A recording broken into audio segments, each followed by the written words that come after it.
आज ये भीड़ देख के मुझे ऐसा लगता है पप्पू भाई कि इंशाअल्लाह मंडाला जो है अल्लाह ने हमारे नसीब में लिख दिया है कि रिवायतों की सफेद तोड़कर पढ़ो वरना, रिवायतों की सफेद तोड़कर पढ़ो वरना जो तुमसे आगे है वो रास्ता नहीं देंगे। संघीय सोच बनाई जा रही है। संघ के लोग और आरएसएस के लोग जो जिस तरह से घुसकर सिर्फ और सिर्फ हम लोगों को दबाने का काम किया जा रहा है। Please subscribe and share SWA news. Mankhurd mandala ward क्रमांक 135 में उम्मीदवार शरीफ कुरैशी ने 2 MIM कार्यालय बनाए। इस कार्यालय का उद्घाटन MIM मुंबई अध्यक्ष फैयाज अहमद खान साहब के द्वारा किया गया। इस उद्घाटन में MIM के सभी कार्यकर्ता मौजूद रहे। Bureau report SWA news.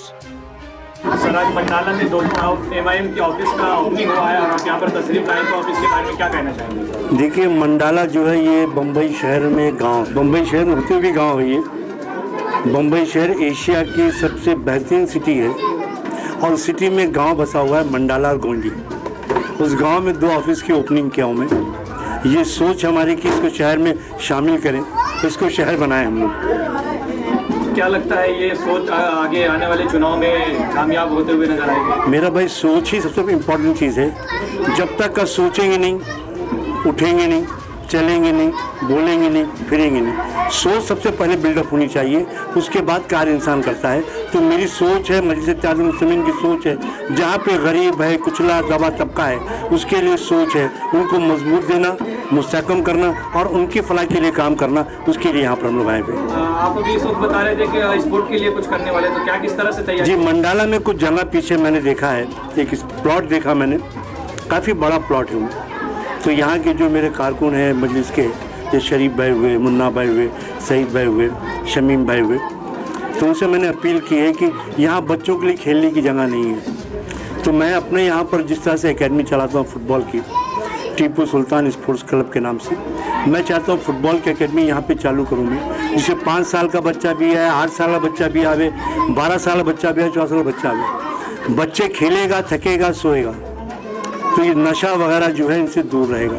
तो नस्लों को बचाने के लिए स्पोर्ट्स की फैसिलिटी बच्चों को प्रोवाइड करना चाहिए और MIM पार्टी उसके अंदर बहुत ही आगे हाथ बटाएगी। जैसे कि अभी नशे के ऊपर बहुत ज़्यादा इधर इस एरिया में मुंबई की शान में देखने को मिलता है, तो इसके ऊपर क्या कुछ एक्टिविटी रहेगी MIM की? देखिए, मैं एक चीज़ बोलता हूँ, यहाँ पर जो बच्चे नशा करते हैं और जो बच्चा नशा बेचते हैं, दोनों ही बच्चे मेरे हैं।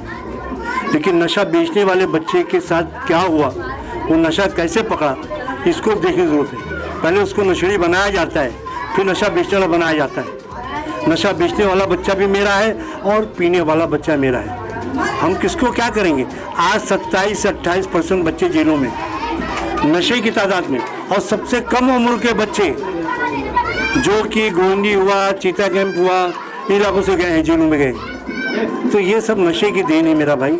और नशा जो है बहुत बड़ा एक रूप इख्तियार कर रहा है और कौम की नस्लों को ख़त्म कर रहा है ये, और जनरेशन को जमा होने से पहले ख़त्म कर रहा है। और ये नशा जो है, आज जिस घर का बच्चा नशा करता है, उसकी माँ, उसके बाप, उसके भाई बहन से पूछो वो किस तरह से ज़िंदगी बसर करते हैं। सर, 5% आरक्षण का जो मांग किए थे उस पर कुछ जवाब आया सरकार की तरफ से? आपने कुछ दिन पहले लेकर दिया था। जी सर, देखिए, सरकार को तो हमारी एक मीटिंग हुई 11 तारीख के रोज़, जिसमें असद साहब आए थे। 27 तारीख को हमने धरना किया, वो एक बात है। आज हमने कई खुला खत लिखा है सरकार को, जिसमें यही बात दोहराई गई है कि 5% जो एजुकेशन का आरक्षण है, जिसको बम्बई हाई कोर्ट ने हमको दिया है, जिसको सरकार ने मान्यता भी दी है, जिसको 2019 में खुद मंत्री महोदय ने भी इस बात को कहा कि आरक्षण मिलना चाहिए, उसी चीज़ की हम मांग कर रहे हैं कि जो चीज़ें आप कह रहे थे वो चीज़ हमको दे दो आप। आरक्षण जो एजुकेशन का हमारी नस्लों के लिए, हमारे बच्चों के भविष्य के लिए, हमारे बेहतर बच्चों के भविष्य के मुस्तकबिल के लिए, वो आरक्षण की बात कर रहे हैं हम। आरक्षण जो है मुसलमानों का बहुत इंपॉर्टेंट मुद्दा है। और अगर आरक्षण सरकार देती है, ये सरकार हमसे कहती है ना कि MIM पार्टी और कटुआ पार्टी, भारतीय जनता पार्टी की बी टीम, इस तरह के इल्ज़ाम लगाते हैं हम पर। ये हाँ ठीक है, आपके इल्ज़ाम के जवाब ये देते हैं हम कि आप हमको आरक्षण दे दो, हमारी कौम को आरक्षण दे दो, हमारे बच्चों को आरक्षण दे दो, हम चुनाव लड़ेंगे 2022 में। इससे बड़ा सब क्या गेम कर सकते हो? इतना बड़ा सवाल किसी ने खड़ा नहीं किया जो मजलिस इत्तेहादुल मुस्लिमीन की पार्टी ने खड़ा किया है। मंडाला में आप आए हैं तो यहाँ के युवकों को क्या आप मार्गदर्शन देना चाहेंगे? देखिए अभी 2 महीना चुनाव को है। यहाँ पर चाहे मुसलमान हो, चाहे दलित हो, चाहे हिंदू हो, जो भी है, उनको सिर्फ एक ही बात कहनी है कि अपने वजूद की लड़ाई लड़वा। आज हमारा वजूद खतरे में है। हमारी नस्लों को बचाने के लिए, उनकी बचाने के लिए वजूद की लड़ाई आप लोग समझिए। आज की तारीख में हिंदुस्तान में जिस तरह से माहौल क्रिएट किया जा रहा है, मुल्क के संविधान को ख़त्म किया जा रहा है, ये पूरे देश के लिए घातक है। तो सबसे पहले संविधान को बचाएं और अपने आपस में इत्तेफाक कायम करें और अपनी मजलिस को पकड़ लें। मजलिस को पकड़ने मतलब है ब्लशर नवीसी को पकड़ना है मेरा भाई। उनकी ताकत बने, उनकी आवाज़ बने, उनकी पहचान बने। आज बैरिस्टर असदुद्दीन ओवैसी पूरा यूपी के अंदर एक अकेला आदमी है, चाहे वो भारतीय जनता पार्टी हो, चाहे वो समाजवादी पार्टी हो, सबकी नाक में दम कर दिया गया वहाँ पर। उनके सवालों के जवाब न समाजवादी पार्टी के पास है, न ही भारतीय जनता पार्टी के पास है।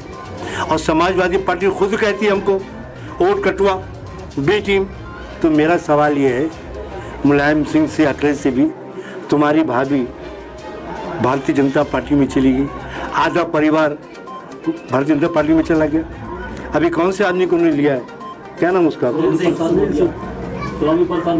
स्वामी प्रसाद मौर्य, जो आरएसएस का आदमी है, कट्टर हिंदुत्ववादी आदमी। सुनील सिंह जिसने मुस्लिम औरतों को कब्रों से निकाल कर बेरहमती करें, ये इल्ज़ाम लगाया, और जैसे ही समाजवादी पार्टी में आ गया सब पाप धुल गए तुम्हारे। और हमारे यहाँ के जो लोकल विधायक हैं उनका सत्कार कर रहे हैं, उनको हाथ फूल कर रहे हैं। अगर उनके घर के किसी फर्ज कहते तो क्या करते आप? ये उसने पूरी कौम के साथ किया, पूरी मिल्लत के साथ किया, उसने कैसे माफ़ कर सकते हम? अब तो लड़ाई इक़्तिदार की भी है, हिस्सेदारी की भी है। इंशाल्लाह हिस्सेदारी हम लोग लेके रहेंगे। अस्सलाम वालेकुम। मैं 1 साल से काम कर रहा हूँ यहाँ फैयाद भाई की क़यादत में, और आज उद्घाटन करा हूँ मैंने। फैयाद भाई को बुलाया हूँ और दोनों ऑफिस का उद्घाटन करे फैयाद भाई। उनका शुक्रगुजार हूँ मैं कि फैयाद भाई आए, उनके साथ में आए तालुका अध्यक्ष, और हम लोग 1 साल से काम कर रहे हैं ताकि मंडाला में कुछ सुधार आए। आज तक जो भी मंडाला में हमने जिसको भी जिताया है, नगर सेवक बनाया है, लेकिन वो उसने हमारे ज़मीन स्तर पे काम नहीं करा है। जब भी हमने उनके लिए मेहनत करे, वो जीते और जीत के चले गए। कभी ये नहीं देखा कि यहाँ के लोगों को तकलीफ़ क्या है, यहाँ के लोग परेशान किस बात से, यहाँ के लोग को क्या परेशानी है, कोई चीज़ का मतलब नहीं। खाली इलेक्शन टाइम पे आए, हम लोग से वोट लिए और चले गए। अब हम सब मजलिस के साथ हैं और हम ज़मीन में उतर के काम कर रहे हैं, और इंशाल्लाह हम यहाँ को सुधारने की कोशिश करेंगे। अस्सलाम वालेकुम।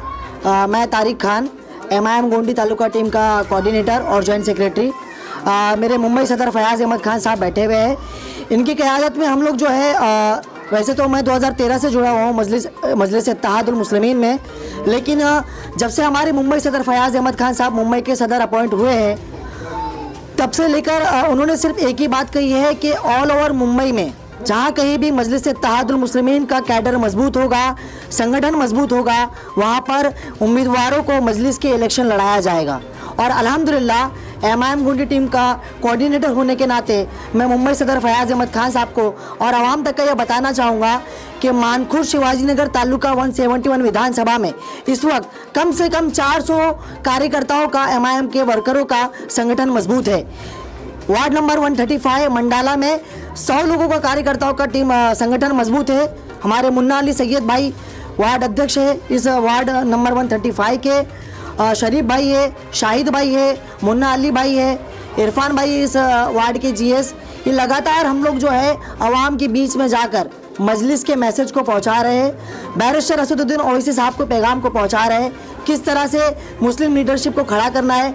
नौजवान तो काफ़ी इम्प्रेस है, सोशल मीडिया से लेकर ग्राउंड लेवल तक कंटिन्यू मेहनत कर रहे हैं, लेकिन मैं हमारे जितने भी बुज़ुर्ग और बड़े हैं उनसे गुजारिश करूँगा कि जिस तरह से आप जो है इल्ज़ाम लगाते हैं सदर मोहतरम बैरिस्टर असदुद्दीन ओवैसी साहब पर कि वो BJP के एजेंट है और न जाने किस तरह के अलकाब से नवाजा जाता है।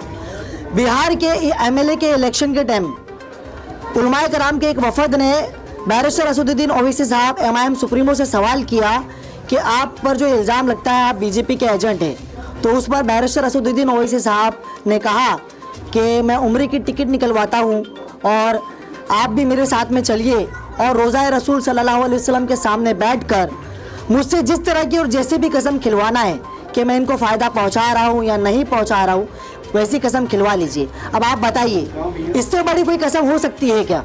रोज़ा रसूल और हमारे नबी आका हज़रत मोहम्मद सल्लल्लाहु अलैहि वसल्लम के की कसम खाने के लिए हमारे सदर मोहतरम असदुद्दीन ओवैसी साहब बोल रहे हैं, इससे बड़ी कोई कसम हो सकती है?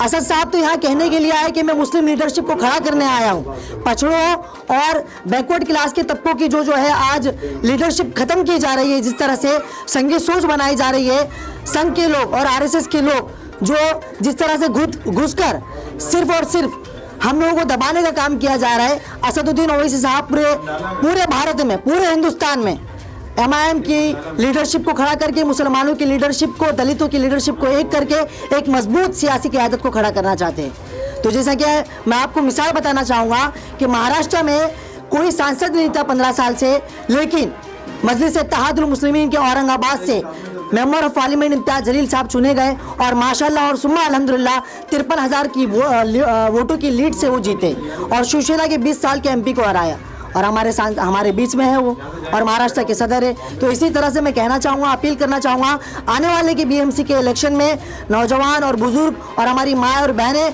बढ़ चढ़ कर पतंग के निशान पर वोट देकर हम सभी नौजवानों को कामयाब करें और महानगर पालिका से लेकर MLA के विधान भवन में और हर जगह पे हमको भेजकर असदुद्दीन ओवैसी साहब की लीडरशिप को मजबूत करें। मेरा नाम है मुजीबुल्लाह खान, मानपुर से रहता हूँ, साटिया नगर है और MIM पार्टी जो है मुझे बहुत पसंद आई है, इसके लिए मैं वार्ड अध्यक्ष का पद लेना चाहता हूँ। तो मैं अपना पप्पू भाई से मिलने आया तो बोले हो जाएगा, तो मैं इसके लिए आया भाई, शुक्रिया। दोस्तों, ये इस मंडाला वार्ड नंबर 135 के लिए बड़ी खुशनसीबी है कि इसका उद्घाटन करने के लिए बजाते खुद मुंबई प्रदेश अध्यक्ष आए। इनको लगा कि वाकई में ये जगह अच्छी है, जरखेज है और इंशाअल्लाह हम आपको बता दें कि वार्ड नंबर 35 आपकी झोली में जितना करके देंगे, आप जो भी प्रत्याशी देंगे हम उसका इस्तेमाल करेंगे और जिताने का काम करेंगे। बाद है वार्ड नंबर 135 के कार्यकर्ता जिन्होंने ये इतना बखूबी कम समय में इतना अच्छा इंतजाम किया और हम इनके साथ सारा मसाला खड़े हैं। दोस्तों, इसी कड़ी में मैं अब आगे बढ़ाते हुए राय सेक्रेटरी जो मुंबई प्रदेश भाई उनको आवाज दे रहा हूँ कि वो अपनी बात रखें।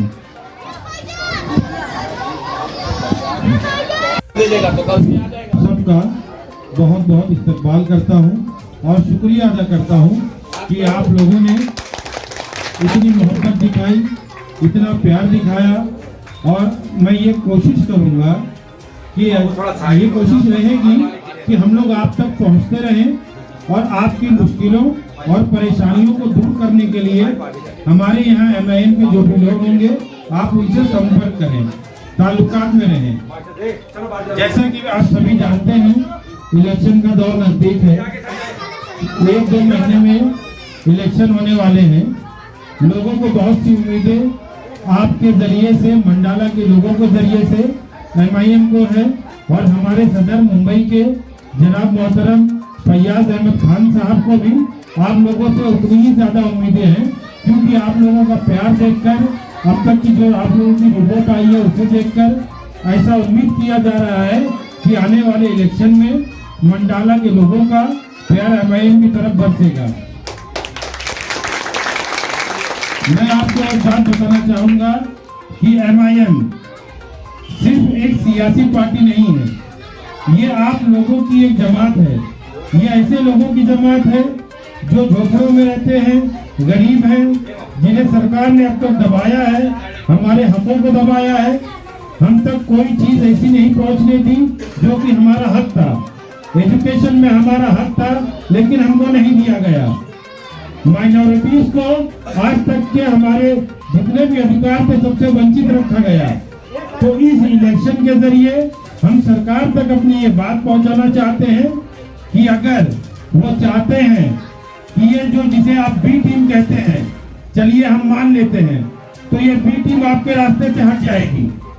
हम आपको ये ऐलान करते हैं पूरे महाराष्ट्र में 2022 में हमारे सदन की तरफ से ये ऐलान है कि हम इलेक्शन नहीं लड़ेंगे अगर आप हमारी माइनॉरिटीज को 5% का रिजर्वेशन जो कि आपकी सरकार ने वादा किया था उस वादे को पूरा करती है तो MIM ये बॉम्बे का जो चुनाव है और बाकी भी जो छोटे पंचायत के चुनाव होंगे उसमें कॉन्टेस्ट नहीं करेगी। अगर आप वादा पूरा करते हैं तो, और अगर आपको वादा पूरा करने की ताकत नहीं है तो आप मैदान में आइए, MIM भी मैदान में आपको करारा जवाब देगी। सबसे पहले मैं फैयाज भाई का तहे दिल से शुक्र अदा करता हूँ कि उन्होंने इस लायक हमें समझा कि अपनी कीमती वक्त निकाल के यहाँ पे आए। और मैं शरीफ भाई, पप्पू भाई, जिनको पप्पू भाई के नाम से लोग जानते हैं, मुन्ना भाई, हमारे शाहिद भाई, प्रकाश भाई, हमारे तालुका अध्यक्ष नवाब नासिर कुरैशी साहब, आलम भाई, सबका मैं तहे दिल से और यहाँ के आवाम का तहे दिल से शुक्रिया अदा करता हूँ कि उन्होंने हम लोगों को इस लायक समझा कि यहाँ बुलाया। और ये आज ये भीड़ देख के मुझे ऐसा लगता है पप्पू भाई कि इंशाअल्लाह मंडाला जो है अल्लाह ने हमारे नसीब में लिख दिया है। और मैं आवाम से ये दरख्वास्त करूंगा कि जैसा जोश और खरोश आज आप लोगों ने दिखाया है, इंशाअल्लाह आने वाले वक्त में इससे कई गुना तादाद में ये जोश और खरोश दिखाएंगे आप। मैं फैयाज भाई का जितना शुक्र अदा कर उतना कम है। क्योंकि इन्होंने हम लोगों को हमेशा मोटिवेट ही किया है और ये अपने कीमती वक्त हम लोगों को देके हम लोगों को हमेशा मोटिवेट करते रहते। और मैं जो है हमारी पूरी टीम के तरफ से फैयाज भाई इंशाल्लाह आपको वादा करता हूँ कि आपको जीतने के बाद हम हमारे कंधे में बैठा के यहाँ पे लेके आएंगे इंशाल्लाह।